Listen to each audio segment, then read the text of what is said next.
వాజ్పేయి గారిని గుర్తుపెట్టుకుంటున్నామంటే ఆయన చేసిన అభివృద్ధి, ఆయన చూపించిన దారి, ఆయన ఇచ్చిన స్ఫూర్తి.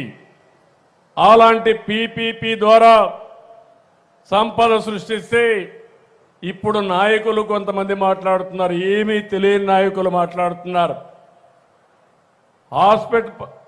మెడికల్ కాలేజీలు కానీ హాస్పిటల్స్ వస్తే గవర్నమెంట్ ఆఫ్ ఇండియా చాలా స్పష్టంగా ఉన్నారు.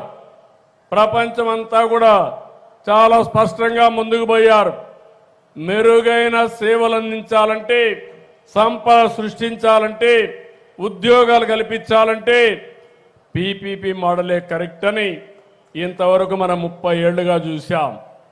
ఇప్పుడు ఇంప్రూవ్డ్ మోడల్ వచ్చి పీపీపీ వైబిలిటీ గ్యాప్ ఫండింగ్ కూడా. ఈరోజు ఒక రోడ్డు వేసాం. ఈ రోడ్డు అంతా కూడా ప్రైవేటు వ్యక్తులది కాదు. ఈరోజు ఒక ఎయిర్పోర్ట్ కట్టాం, ఇది ప్రైవేటు వ్యక్తులది కాదు, వాళ్ళు మెయింటైన్ చేస్తారు.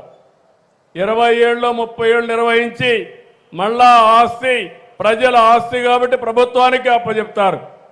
దాన్ని కూడా విమర్శిస్తూ వక్రీకరిస్తూ ఇది ప్రైవేటు కాలేజీలు అని చెప్పి ఇంకొక ఎక్స్టెంట్ మీరు చూశారు.